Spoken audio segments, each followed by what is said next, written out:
लेखक परिचय। वासुदेव शरण अग्रवाल का जन्म 1904 में लखनऊ के एक प्रतिष्ठित वैश्य परिवार में हुआ था। आपने 1929 में एम.ए., 1941 में पीएच.डी. और 1946 में डी.लिट. की उपाधि प्राप्त की। अग्रवाल जी ने पाली, संस्कृत, अंग्रेजी आदि भाषाओं का तथा प्राचीन भारतीय संस्कृति एवं पुरातत्व का गहन अध्ययन किया था। आप भारतीय साहित्य एवं संस्कृति के गंभीर अध्येता के रूप में विख्यात हैं। 1967 ही में आपका निधन हो गया। आपकी प्रमुख कृतियां हैं कल्पवृक्ष, पृथ्वीपुत्र, भारत की एकता, माता भूमि आदि। प्रस्तुत निबंध आपके पृथ्वीपुत्र नामक निबंध संग्रह से लिया गया है। इस निबंध में लेखक ने यह बताया है कि राष्ट्र का स्वरूप 3 तत्वों से मिलकर बनता है: भूमि, जन और संस्कृति। भूमि को माता के रूप में मानना और स्वयं को पृथ्वी का पुत्र मानना राष्ट्रीयता की भावना के उदय के लिए आवश्यक है। राष्ट्र के समग्र रूप में भूमि और जन का दृढ़ संबंध होना चाहिए। इसके साथ साथ संस्कृति के विषय में लेखक ने मार्मिक विचार प्रकट किए हैं।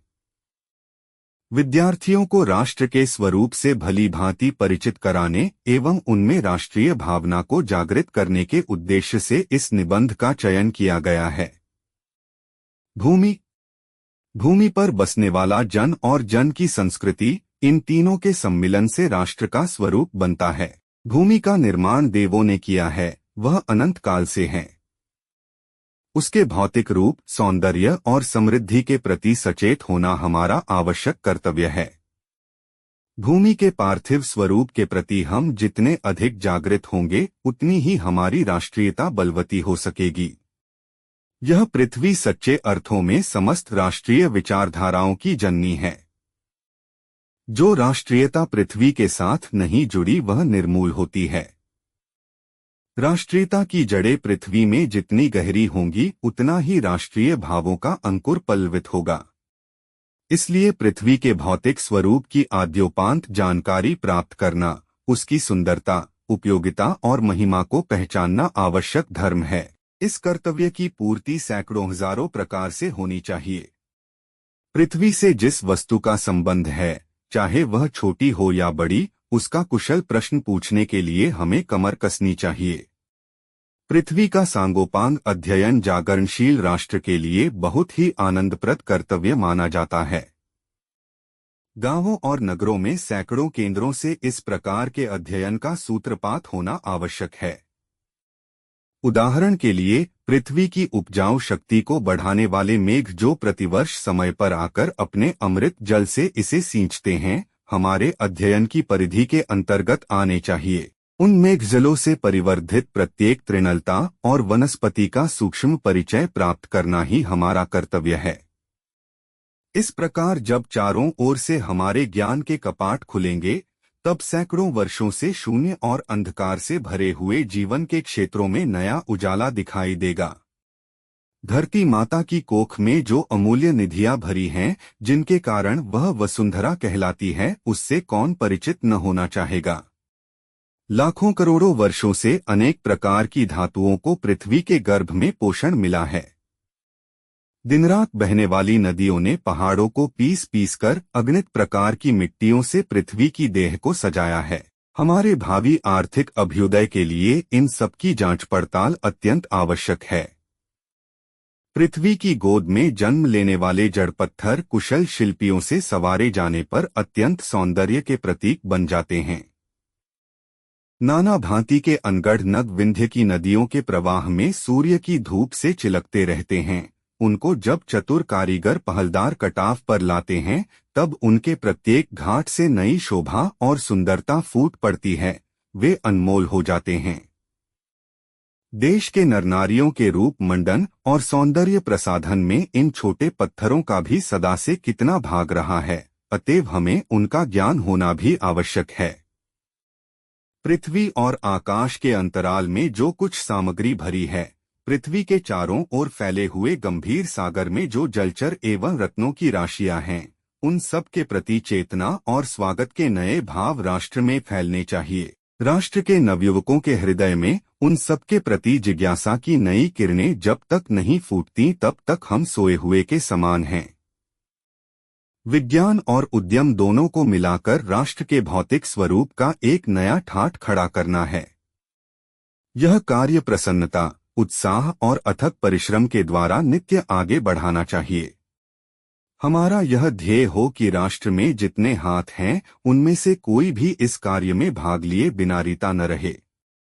तभी मातृभूमि की पुष्कल समृद्धि और समग्र रूपमंडन प्राप्त किया जा सकता है। जनवरी, मातृभूमि पर निवास करने वाले मनुष्य राष्ट्र का दूसरा अंग है। पृथ्वी हो और मनुष्य न हो तो राष्ट्र की कल्पना असंभव है। पृथ्वी और जन दोनों के सम्मिलन से ही राष्ट्र का स्वरूप संपादित होता है। जन के कारण ही पृथ्वी मातृभूमि की संज्ञा प्राप्त करती है।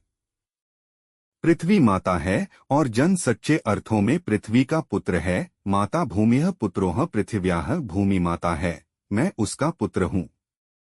जन के हृदय में इस सूत्र का अनुभव ही राष्ट्रीयता की कुंजी है। इसी भावना से राष्ट्र निर्माण के अंकुर उत्पन्न होते हैं। यह भाव जब सशक्त रूप में जागता है तब राष्ट्र निर्माण के स्वर वायुमंडल में भरने लगते हैं। इस भाव के द्वारा ही मनुष्य पृथ्वी के साथ अपने सच्चे संबंध को प्राप्त करते हैं। जहाँ यह भाव नहीं है वहाँ जन और भूमि का संबंध अचेतन और जड़ बना रहता है। जिस समय भी जन का हृदय भूमि के साथ माता और पुत्र के संबंध को पहचानता है, उसी क्षण आनंद और श्रद्धा से भरा हुआ उसका प्रणाम भाव मातृभूमि के लिए इस प्रकार प्रकट होता है। नमो मात्रे पृथिव्यै, नमो मट्रे पृथिव्यै। माता पृथ्वी को नमस्कार है, माता पृथ्वी को प्रणाम है। यह प्रणाम भाव ही भूमि और जन का दृढ़ बंधन है। इसी दृढ़ भित्ति पर राष्ट्र का भवन तैयार किया जाता है। इसी दृढ़ चट्टान पर राष्ट्र का चिर जीवन आश्रित रहता है। इसी मर्यादा को मानकर राष्ट्र के प्रति मनुष्यों के कर्तव्य और अधिकारों का उदय होता है। जो जन पृथ्वी के साथ माता और पुत्र के संबंध को स्वीकार करता है, उसे ही पृथ्वी के वरदानों में भाग पाने का अधिकार है। माता के प्रति अनुराग और सेवाभाव पुत्र का स्वाभाविक कर्तव्य है। वह एक निष्कारण धर्म है। स्वार्थ के लिए पुत्र का माता के प्रति प्रेम पुत्र के अधःपतन को सूचित करता है। जो जन मातृभूमि के साथ अपना संबंध जोड़ना चाहता है, उसे अपने कर्तव्यों के प्रति पहले ध्यान देना चाहिए। माता अपने सब पुत्रों को समान भाव से चाहती है। इसी प्रकार पृथ्वी पर बसने वाले जन बराबर हैं। उनमें ऊंच और नीच का भाव नहीं है। जो मातृभूमि के उदय के साथ जुड़ा हुआ है वह समान अधिकार का भागी है। पृथ्वी पर निवास करने वाले जनों का विस्तार अनंत है। नगर और जनपद, पुर और गांव, जंगल और पर्वत नाना प्रकार के जनों से भरे हुए हैं। ये जन अनेक प्रकार की भाषाएं बोलने वाले और अनेक धर्मों के मानने वाले हैं, फिर भी ये मातृभूमि के पुत्र हैं और इस कारण उनका सौहार्द भाव अखंड है। सभ्यता और रहन-सहन की दृष्टि से जन एक दूसरे से आगे पीछे हो सकते हैं, किंतु इस कारण से मातृभूमि के साथ उनका जो संबंध है उसमें कोई भेदभाव उत्पन्न नहीं हो सकता। पृथ्वी के विशाल प्रांगण में सब जातियों के लिए समान क्षेत्र है। समन्वय के मार्ग से भरपूर प्रगति और उन्नति करने का सबको एक जैसा अधिकार है। किसी जन को पीछे छोड़कर राष्ट्र आगे नहीं बढ़ सकता। अतएव राष्ट्र के प्रत्येक अंग की सुध हमें लेनी होगी। राष्ट्र के शरीर के एक भाग में यदि अंधकार और निर्बलता का निवास है तो समग्र राष्ट्र का स्वास्थ्य उतने अंश में असमर्थ रहेगा। इस प्रकार समग्र राष्ट्र को जागरण और प्रगति की एक जैसी उदार भावना से संचालित होना चाहिए। जन का प्रवाह अनंत होता है। सहस्त्रों वर्षों से भूमि के साथ राष्ट्रीय जन ने तादात्म्य प्राप्त किया है। जब तक सूर्य की रश्मियां नित्य प्रातःकाल भुवन को अमृत से भर देती हैं, तब तक राष्ट्रीय जन का जीवन भी अमर है। इतिहास के अनेक उतार चढ़ाव पार करने के बाद भी राष्ट्र निवासी जन नई उठती लहरों से आगे बढ़ने के लिए अजरमर हैं। जन का संततवाही जीवन नदी के प्रवाह की तरह है, जिसमें कर्म और श्रम के द्वारा उत्थान के अनेक घाटों का निर्माण करना होता है। संस्कृति। राष्ट्र का तीसरा अंग जन की संस्कृति है। मनुष्यों ने युगों में जिस सभ्यता का निर्माण किया है, वही उसके जीवन की श्वास प्रश्वास है। बिना संस्कृति के जन की कल्पना कबंध मात्र है, संस्कृति ही जन का मस्तिष्क है।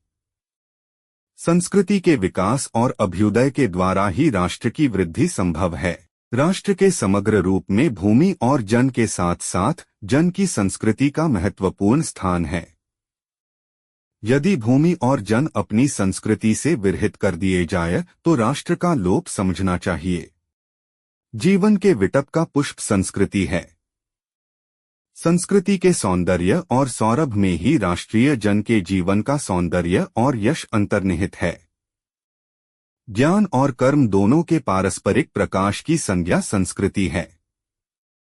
भूमि पर बसने वाले जन ने ज्ञान के क्षेत्र में जो सोचा है और कर्म के क्षेत्र में जो रचा है, दोनों के रूप में हमें राष्ट्रीय संस्कृति के दर्शन मिलते हैं। जीवन के विकास की युक्ति ही संस्कृति के रूप में प्रकट होती है। प्रत्येक जाति अपनी अपनी विशेषताओं के साथ इस युक्ति को निश्चित करती है और उससे प्रेरित संस्कृति का विकास करती है। इस दृष्टि से प्रत्येक जन की अपनी अपनी भावना के अनुसार पृथक पृथक संस्कृतियां राष्ट्र में विकसित होती हैं, परंतु उन सबका मूल आधार पारस्परिक सहिष्णुता और समन्वय पर निर्भर है। जंगल में जिस प्रकार अनेक लता, वृक्ष और वनस्पति अपने अदम्य भाव से उठते हुए पारस्परिक सम्मिलन से अविरोधी स्थिति प्राप्त करते हैं, उसी प्रकार राष्ट्रीय जन अपनी संस्कृतियों के द्वारा एक दूसरे के साथ मिलकर राष्ट्र में रहते हैं।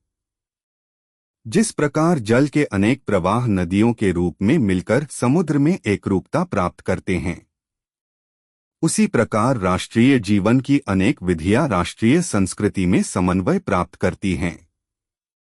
समन्वय युक्त जीवन ही राष्ट्र का सुखदायी रूप है। साहित्य, कला, नृत्य, गीत, आमोद प्रमोद अनेक रूपों में राष्ट्रीय जन अपने अपने मानसिक भावों को प्रकट करते हैं। आत्मा का जो विश्वव्यापी आनंद भाव है, वह इन विविध रूपों में साकार होता है। यद्यपि बाह्य रूप की दृष्टि से संस्कृति के ये बाहरी लक्षण अनेक दिखाई पड़ते हैं, किंतु आंतरिक आनंद की दृष्टि से उनमें एक सूत्रता है। जो व्यक्ति सहृदय है, वह प्रत्येक संस्कृति के आनंद पक्ष को स्वीकार करता है और उससे आनंदित होता है। इस प्रकार की उदार भावना ही विविध जनों से बने हुए राष्ट्र के लिए स्वास्थ्यकर है। गांवों और जंगलों में स्वच्छंद जन्म लेने वाले लोकगीतों में, तारों के नीचे विकसित लोक कथाओं में संस्कृति का अमित भंडार भरा हुआ है, जहां से आनंद की भरपूर मात्रा प्राप्त हो सकती है। राष्ट्रीय संस्कृति के परिचय काल में उन सबका स्वागत करने की आवश्यकता है। पूर्वजों ने चरित्र और धर्म विज्ञान, साहित्य, कला और संस्कृति के क्षेत्र में जो कुछ भी पराक्रम किया है, उस सारे विस्तार को हम गौरव के साथ धारण करते हैं और उसके तेज को अपने भावी जीवन में साक्षात देखना चाहते हैं। यही राष्ट्र संवर्धन का स्वाभाविक प्रकार है। जहां अतीत वर्तमान के लिए भार रूप नहीं है, जहां भूत वर्तमान को जकड़ नहीं रखना चाहता वरन अपने वरदान से पुष्टि करके उसे आगे बढ़ाना चाहता है, उस राष्ट्र का हम स्वागत करते हैं।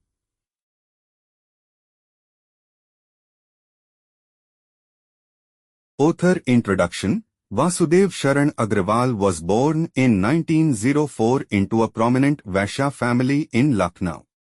He received his MA in 1929, his PhD in 1941, and his D.Litt. In 1946, Agrawal studied languages such as Pali, Sanskrit, and English, as well as ancient Indian culture and archaeology, extensively. He is renowned as the serious scholar of Indian literature and culture. He passed away in 1967. His major works include Kalpavriksha, Prithviputra, Unity of India, and Mother Earth. The present essay is taken from his essay collection, Prithviputra. In this essay, the author explains that the nature of the nation is composed of three elements: land, people, and culture. Recognizing the land as mother and oneself as a child of the earth is essential for the development of nationalism. A nation as a whole must have a strong connection between the land and its people. The author also expresses poignant thoughts on culture. This essay has been selected to familiarize students with the nature of a nation and to awaken national sentiment in them. Land. The combination of the land, its inhabitants, and their culture creates a nation. The land was created by the gods and has existed since time immemorial. It is our essential duty to be aware of its physical form, beauty, and prosperity. The more aware we become of the earthly nature of the earth, the stronger our nationalism will become. This earth is truly the mother of all national ideologies. Nationalism that is not connected to the earth is rootless. The deeper the roots of nationalism lie in the earth, the more the seeds of national sentiment will flourish. Therefore, it is an essential duty to gain a thorough understanding of the earth's physical nature, recognizing its beauty, utility, and majesty. This duty must be fulfilled in hundreds and thousands of ways. We must gird ourselves to ask astute questions about everything related to the earth, whether small or large. A comprehensive study of the earth is considered a highly enjoyable duty for an awakened nation. Such studies must be initiated from hundreds of centers in villages and cities. For example, the clouds that enhance the earth's fertility, by coming every year at the right time and watering it with their nectar-like water, should be within the scope of our study. It is our duty to gain a detailed understanding of every grass, creeper, and plant nurtured by those cloud waters. In this way, when the doors of our knowledge open from all sides, new light will appear in the areas of life that have been filled with emptiness and darkness for hundreds of years. Who wouldn't want to become acquainted with the priceless treasures that fill Mother Earth's womb, making her known as Vasundhara? For millions and billions of years, various types of metals have been nourished in the Earth's womb. Rivers flowing day and night have pounded the mountains and adorned the Earth's body with countless types of soil. Researching these is crucial for our future economic progress.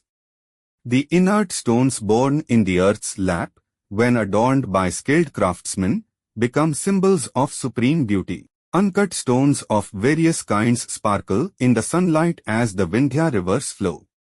When skillful artisans bring them to a careful cut, each ghat exudes new splendor and beauty, making them priceless. These small stones have always played a significant role in the beautification and beauty of the country's men and women, therefore, it is essential for us to know them. A new sense of awareness and welcome must spread throughout the nation towards all that exists between the earth and the sky, towards the vast oceans of aquatic life and gems that surround the earth. Until new rays of curiosity emerge in the hearts of the nation's youth, we are as if asleep. Combining science and enterprise, we must create a new grandeur for the nation's physical form. This task must be pursued constantly with joy, enthusiasm, and tireless hard work. Our goal should be that no hand in the nation remains empty without participating in this task. Only then can the abundant prosperity and holistic transformation of the motherland be achieved. People. The people who live on the motherland are the second part of the nation. Without the earth and the people, the nation is impossible to imagine. The nation's form is achieved only through the union of both earth and the people. It is because of the people that the earth is called the motherland. The earth is mother, and the people are truly her sons, Mata Bhumi, Putroham Prithviya. The earth is mother, I am her son. The realization of this principle in the hearts of the people is the key to nationalism. It is from this feeling that the seeds of nation-building sprout. When this feeling awakens strongly, the voices of nation-building begin to fill the atmosphere. It is through this feeling that humans achieve their true connection with the earth. Where this feeling is absent, the relationship between people and land remains unconscious and inert. Whenever the hearts of the people recognize the relationship of mother and son with the land, at that very moment, their salutations to the motherland, filled with joy and reverence, are expressed in this way: Namo Matre Prithviye. Namo Matre Prithviye. Salutations to Mother Earth. Salutations to Mother Earth. This feeling of salutation is the strong bond between the land and its people. The nation's edifice is built on this solid foundation. The nation's eternal life depends on this solid rock. By respecting this dignity, the duties and rights of humans towards the nation arise. Only those who accept the relationship of mother and son with the earth have the right to share in the earth's blessings. A son's love for his mother and service is a son's natural duty. It is a selfless duty. A son's love for his mother for selfish reasons indicates his downfall. Anyone who wishes to strengthen his connection with the motherland must first pay attention to his duties. The mother loves all her sons equally. Similarly, all who live on earth are equal. There is no sense of high and low among them. Anyone who is connected with the motherland's progress is entitled to equal rights. The expanse of people living on earth is endless. Cities and districts, towns and villages, forests and mountains are filled with diverse people. These people speak many languages and follow many religions, yet they are the sons of the motherland, and as such, their sense of harmony is unbroken. People may differ from one another in terms of civilization and lifestyle, but this cannot create any discrimination in their relationship with the motherland. All races have equal space in the vast expanse of the earth. Everyone has equal rights to progress and advance through the path of coordination. A nation cannot progress without leaving any individual behind. Therefore, we must take care of every part of the nation. If darkness and weakness reside in one part of the nation's body, the health of the entire nation will be equally impaired. Thus, the entire nation must be driven by a common, generous spirit of awakening and progress. The flow of people is endless.